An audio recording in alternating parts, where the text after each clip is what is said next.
परीलोक में छठ पूजा का पर्व। परियों के महल के बाहर बहुत सारी साज सजावट हो रखी थी। फूलों की माला द्वार पर बहुत ज्यादा सज रही थी। सभी परियां साफ सफाई और सजावट की तैयारियों में लगी थी। अरे वाह रानी परी, जरा देखो तो परीलोक में कितनी प्यारी रौनक है। दिवाली के बाद अब सारी परियां छठ पूजा की तैयारी करने लगी है। पूरा परीलोक फूलों की महक और सजावट से बहुत ही सुंदर लग रहा है। तुम ठीक कह रही हो नटखट परी। सभी लोग सारे तीज त्योहार खुशी से मिलकर मनाते हैं और उनका आनंद लेते हैं। छठ पूजा का पर्व नजदीक आ रहा है। धरती पर सभी लोग सूर्य भगवान को प्रसन्न करने की तैयारी कर रहे हैं।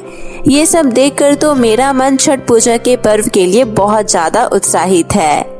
रानी परी, आप बिल्कुल ठीक कह रही हैं। जरा धरती पर तो देखो, सभी लोग सूर्य देवता के लिए सुबह सुबह शीतल जल से स्नान कर रहे हैं और उनकी पूजा अर्चना के लिए आहार बना रहे हैं।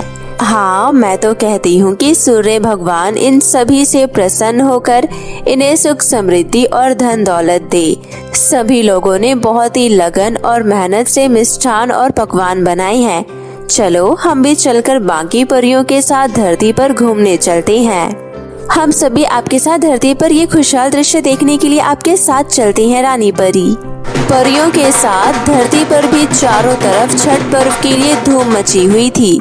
बाजार में तरह तरह के फल, सब्जियां और पूजा करने की सामग्री मिल रही थी।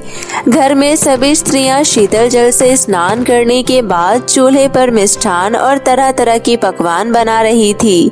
ये सब देखने के लिए रानी परी अपनी बाकी परियों के साथ धरती पर पहुंच जाती है। आप सभी परियों यहाँ धरती पर हो रहे पर्व का अनुभव लीजिए।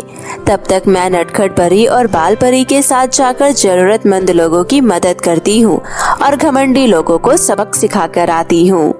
रानी परी के इतना कहने के बाद परियां अपनी अपनी दिशा में इधर उधर चली जाती है और रानी परी, बाल परी और नटखट परी के साथ लोगों की मदद करने के लिए लोगों पर नजर रखने लग जाती है। तभी वो देखती हैं कि चारों तरफ घरों में रोशनी फैली हुई थी। सब अपने घरों में दीपक जला रखे थे और पूजा पाठ में लगे हुए थे। सभी लोग छठ पर्व को खुशहाली से मना रहे थे। सभी लोग सूर्य भगवान की पूजा कर रहे थे। सभी लोगों को पूजा करता हुआ देखकर रानी परी को बहुत अच्छा लग रहा था। तभी वहाँ पर एक बहुत ही बड़ा घर रानी परी को दिखाई देता है। रानी परी, बाल परी और नटखट परी के साथ अपना भेष बदलने के बाद रानी परी घर के अंदर प्रवेश करती हैं।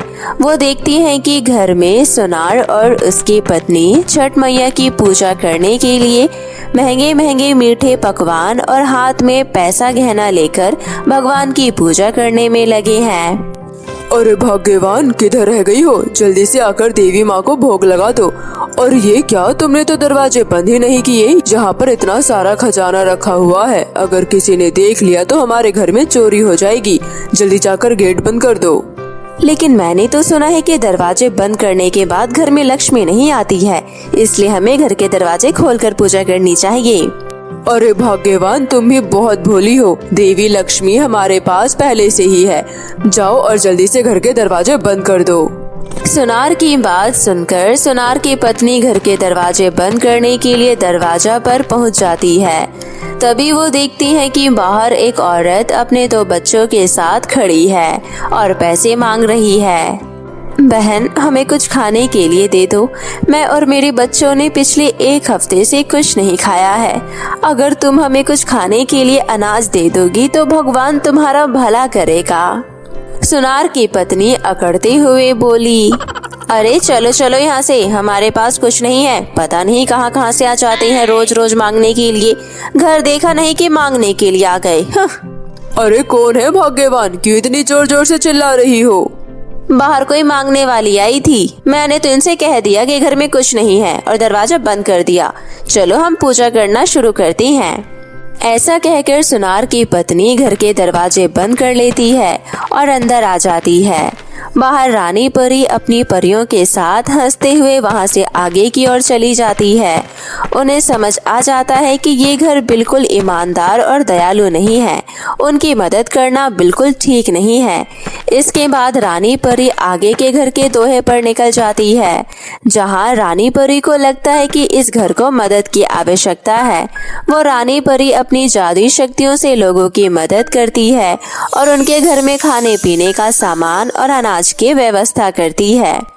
इसके बाद सबकी मदद करने के बाद सभी लोग धरती पर छठ पूजा का पर्व मनाते हैं, सूर्य भगवान को प्रसन्न करते हैं और उनकी पूजा आराधना करते हैं। बाकी की अन्य परियां भी धरती पर होते हुए पर्व को देखकर परीलोक में आपस में मिलकर धूमधाम से छठ पूजा मनाते हैं और एक दूसरे को मिष्ठान और पकवान खिलाते हैं और छठ पर्व की बधाइयाँ देते हैं। मेकअप वाली परी। बहुत समय पहले की बात है, जब एक घने जंगल में छोटी सी बस्ती में एक ज्योति नाम की लड़की अपनी माँ सेजल और पिता हेमंत के साथ रहती थी। ज्योति 12 वर्ष की लड़की थी, जो दिखने में बहुत सुंदर थी। ज्योति के लंबे सुनहरे बाल और भूरी भूरी आंखें, गुलाबी होठ और गोल चेहरा था, जिससे ज्योति बहुत ही खूबसूरत नजर आती थी। लेकिन फिर भी ज्योति को मेकअप करने का बहुत शौक था। उसे जब भी समय मिलता तो वो अपनी माँ के मेकअप प्रोडक्ट यूज करने लगती थी, परंतु ये सब उसके माता पिता को बिल्कुल पसंद नहीं था। मौका देखकर ज्योति अपनी माँ के कमरे में बैठकर मेकअप करने लगती है। अरे वाह, माँ के पास तो कितने सारे मेकअप प्रोडक्ट है। Mascara, face powder, eye shadow, सब कुछ कितना अच्छा लग रहा है। चलो मैं इनको एक बार लगाकर ट्राई करती हूँ। ज्योति उन सभी मेकअप प्रोडक्ट का इस्तेमाल करने लगती है, जिन्हें लगाकर वो बहुत खूबसूरत लगती है। अपने आप को इतना सुंदर देखकर ज्योति बहुत खुश होती है। वो अपने आप को शीशे में देख रही होती है कि तभी शीशे में उसे अपनी माँ दिखाई देती है। ज्योति ये देखकर हैरान हो जाती है। उसे समझ नहीं आता कि अब वो अपनी माँ को क्या जवाब दे। ज्योति, मैंने तुम्हें कितनी बार समझाया है कि तुम मेरे मेकअप का इस्तेमाल मत किया करो। ये तुम्हारे चेहरे के लिए नहीं है। तुम क्यों नहीं समझती हो मेरी बात? आने दो तुम्हारे पिताजी को, आज मैं तुम्हारी शिकायत लगाती हूँ। माँ, मुझे माफ कर दीजिए। मेकअप करना कोई गलत थोड़ी ना होता है। आखिर मैं मेकअप नहीं करूँगी तो कौन करेगा? बहस तो तुमसे बिल्कुल बराबर की करवा लो, लेकिन पढ़ाई तुमसे जरा सी भी नहीं होती है। आने दे, तेरे पिताजी को आज मैं उन्हें सब कुछ सच सच बता दूंगी। ज्योति अपनी माँ को समझाने की खूब कोशिश करती है, लेकिन वो नहीं मानती है। शाम को जब ज्योति के पिता घर वापस आ जाते हैं तो ज्योति भागकर उनके गले लग जाती है। क्या बात है, आज तो मेरी लाडली बिटिया को अपने पिता पर बहुत प्यार आ रहा है। लगता है कि तुम्हें कुछ चाहिए। बताओ क्या चाहिए तुम्हें? नहीं पिताजी, मुझे कुछ नहीं चाहिए। आप दुनिया के सबसे बेस्ट पापा हो। ओहो, मुझे मक्खन लगाया जा रहा है। लगता है दाल में कुछ काला है। इतने में ज्योति की माँ चलकर आने लगती है और कहती है, मैं बताती हूँ तुम्हारी लाडली बिटिया आज इतने अच्छे से बर्ताव क्यों कर रही है। तुम जानते हो आज उसने क्या किया? मेरे सारे मेकअप प्रोडक्ट बर्बाद कर दिए। ये कोई उम्र है इसके मेकअप करने की? ज्योति की माँ ज्योति की शिकायतें करती रहती है और ज्योति अपनी मासूम सी शक्ल बनाकर अपने पिता के सामने खड़ी रहती है। ज्योति, मैंने तुमसे कितनी बार कहा है कि यह सब शौक तुम्हारे जैसे लड़कियों के लिए नहीं होते हैं। इस समय तुम्हें अपनी पढ़ाई पर ध्यान देना चाहिए। ध्यान रहे आगे से ऐसे सुनने को ना मिले। चलो अभी चलकर खाना खा लेते हैं। ज्योति अपने माता पिता के साथ रात का खाना खाती है और उसके बाद सब लोग अपने अपने कमरे में सोने के लिए चले जाते हैं। ज्योति अपने कमरे में बैठे बैठे सोचने लगती है, पता नहीं क्यों माँ और पापा को मेरा मेकअप करना पसंद नहीं है, पर मैं उन्हें ये कैसे बताऊं कि मेरा इंटरेस्ट तो मेकअप में ही है। काश ऐसा कुछ हो पाता जिससे मैं मेकअप कर सकती। ज्योति ये सब सोच रही होती है, तभी आसमान से एक परी ज्योति की ये सारी बातें समझ रही होती है और वो ज्योति की मदद करने के लिए उसके कमरे में प्रकट होती है और ज्योति से कहती है, ज्योति, मैं जानती हूँ कि तुम क्या सोच रही हो और मैं तुम्हारी मदद करना चाहती हूँ। अरे आप तो परी है ना, जो आसमान में रहती है, जो सभी लोगों की मदद करती है। मुझे माँ ने आपके बारे में बहुत कुछ बताया है। आज आप मेरी मदद करने आई हैं? हाँ, तुम बिल्कुल ठीक समझ रही हो। मुझे बताओ क्या परेशानी है तुम्हें? परी, अब मैं आपको कैसे बताऊं? मुझे बचपन से ही मेकअप करना बहुत अच्छा लगता है, परंतु ये बात मेरे माता पिता को बिल्कुल पसंद नहीं है। आखिर मेकअप करना गलत है क्या? मैं उन्हें कैसे समझाऊं? देखो ज्योति, तुम्हारे माता पिता का कहना भी गलत नहीं है। वो चाहते हैं कि तुम पढ़ लिख कर कुछ बन जाओ, परंतु मैं तुम्हारी मदद कर सकती हूँ। तुम एक मेकअप आर्टिस्ट बन सकती हो, जिससे तुम्हारा फ्यूचर भी बन जाएगा और तुम अपने माता पिता को ये भी प्रूव कर दोगी कि मेकअप करना गलत नहीं है। क्या आप सच कह रही हैं? लेकिन आप जानती हैं, मैंने केवल आज तक अपना खुद का ही मेकअप किया है। मैं किसी और का मेकअप नहीं कर सकती हूँ। इसके लिए तो मुझे कोई कोर्स करना होगा ना? हाँ, लेकिन मेरे पास तुम्हारे लिए कुछ है।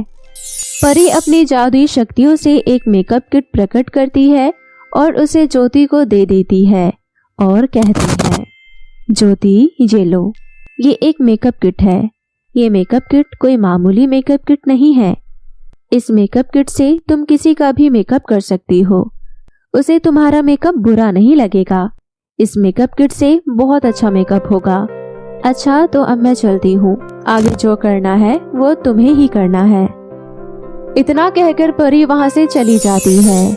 ज्योति वो मेकअप किट अपने पास रख लेती है और उसके बाद ज्योति के गांव में एक फैशन कंपटीशन की योजना होती है।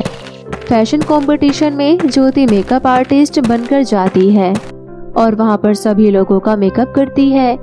उस फैशन कंपटीशन में एक नेहा नाम की लड़की होती है जो बहुत काली होती है, परंतु उसे उस प्रतियोगिता में विजेता बनना होता है ताकि वो प्रतियोगिता से पैसे जीत सके और अपने घर में अपने माता पिता की मदद कर सके।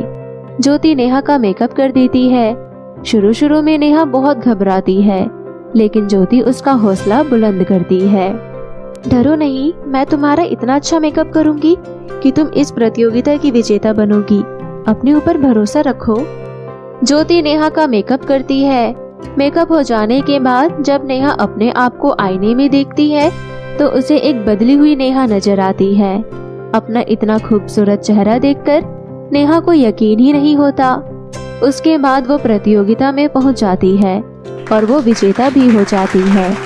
तब प्रतियोगिता में नेहा कहती है, आज इस शुभ अवसर पर मैं अपने मेकअप आर्टिस्ट को भी प्रतियोगिता का विजेता घोषित करना चाहती हूँ, क्योंकि इतना सुंदर मेकअप उन्होंने ही किया है। नेहा की बात सुनकर जज ज्योति को स्टेज पर बुला लेते हैं और दोनों को विजेता घोषित कर देते हैं। अब जज ज्योति को बड़े बड़े मेकअप के ऑर्डर देते हैं।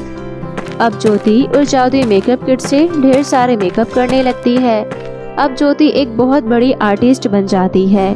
ये देखकर उसके माता पिता को भी बहुत अच्छा लगता है और वो अब अपने माता पिता के साथ हंसी खुशी से रहने लगती है। बहुत समय पहले की बात है। परी लोक में दो परी बहनें रहती थी, सौम्या परी और रूही परी। जहाँ सौम्या परी बहुत शांत और समझदार थी, वहीं रूही परी बहुत ही मनचली और शरारती थी। पूरे परीलोक में सभी सौम्या परी की तारीफ करते नहीं थकते थे। वहीं दूसरी तरफ आए दिन कोई न कोई रूही परी की शिकायत लगाने आ ही जाते, जिससे रानी परी माँ बहुत परेशान रहती थी। रानी परी, आपके लाडली बेटी ने अपनी सहेलियों के साथ घुसकर मेरे बगीचे के सारे अमरूद तोड़कर फेंक दिए। समझा लो अपने लाडली को। अरे मैं तो खुद ही परेशान हूँ इससे, जाने कब इसे अकल आएगी। आने दो, उसे खबर लेती हूँ आज। तभी मुस्कुराते हुए बाहर से रूही परी आती है। तुमने पुकारा और हम चले आए, जान हथेली पर ले आए। वैसे आप सब मुझे घूरकर क्यों देख रहे हैं? सच बता, तूने राधिका परी आंटी के बगीचे के अमरूद क्यों तोड़े? अरे मेरी प्यारी माँ, बेचारे वो अमरूद पेड़ में लटके लटके बोर हो गए थे। मुझसे उनकी तकलीफ देखी नहीं गई, इसलिए तोड़ दी। चुप हो जा बदतमीज, जाने कब अकल आएगी तुझे।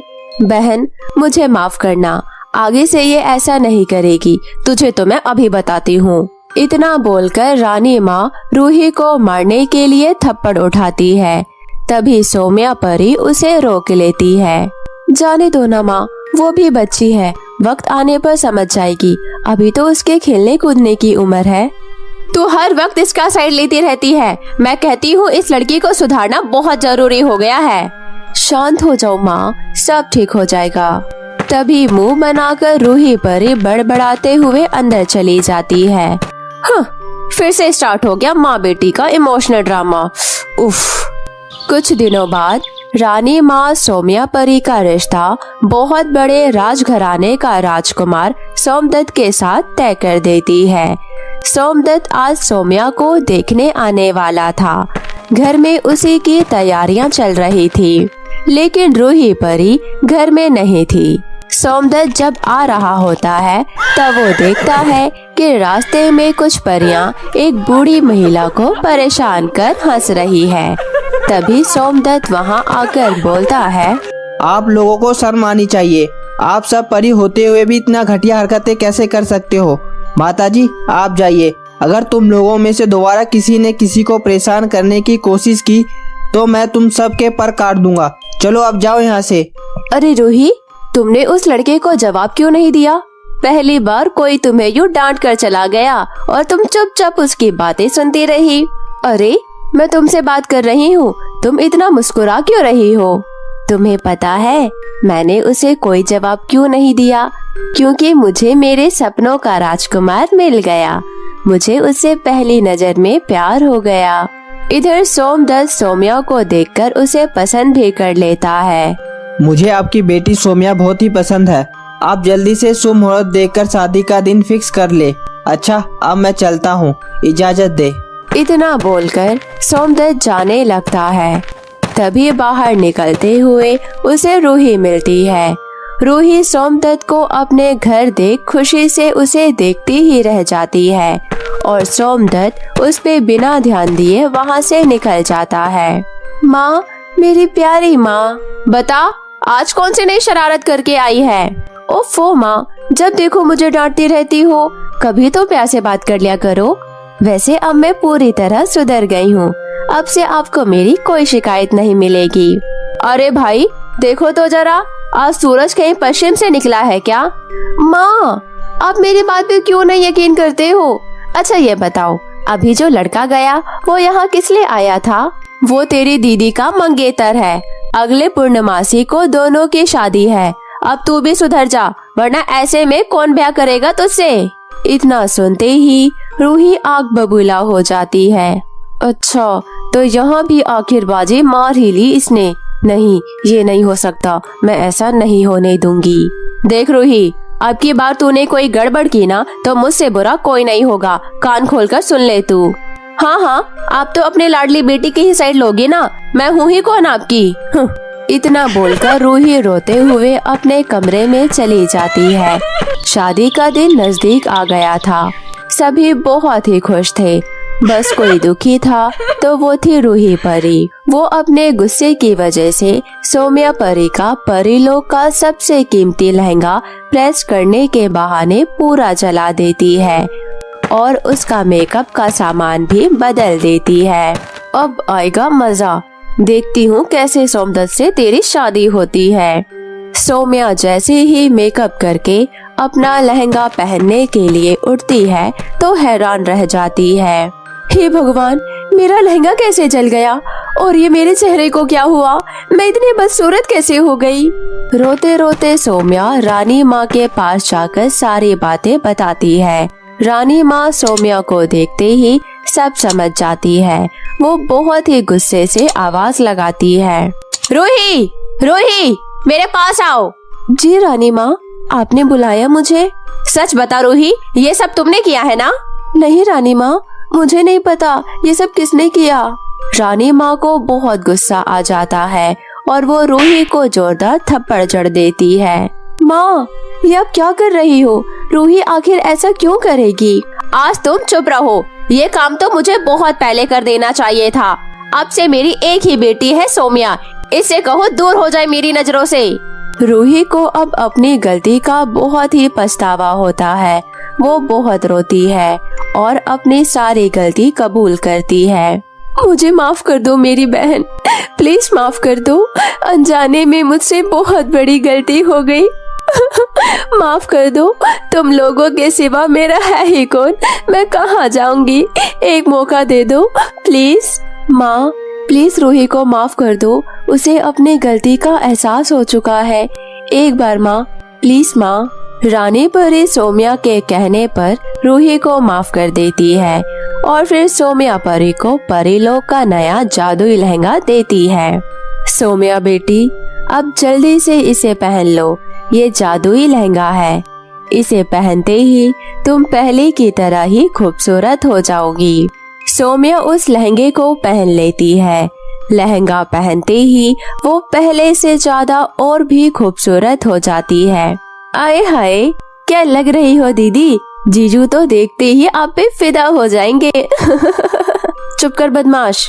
और फिर सोम्या और सोमदत्त की शादी हो जाती है और सभी खुशी खुशी रहने लगते हैं। तो मेरे प्यारे दोस्तों, कैसी लगी आपको मेरी ये कहानी, मुझे कमेंट करके ज़रूर बताएं।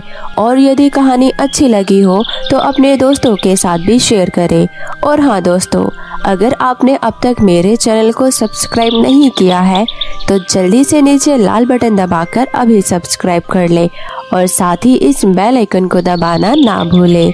तो मिलती हूँ मैं आप सभी से फिर किसी नई कहानी के साथ, तब तक अपना ध्यान रखें। बाय बाय दोस्तों।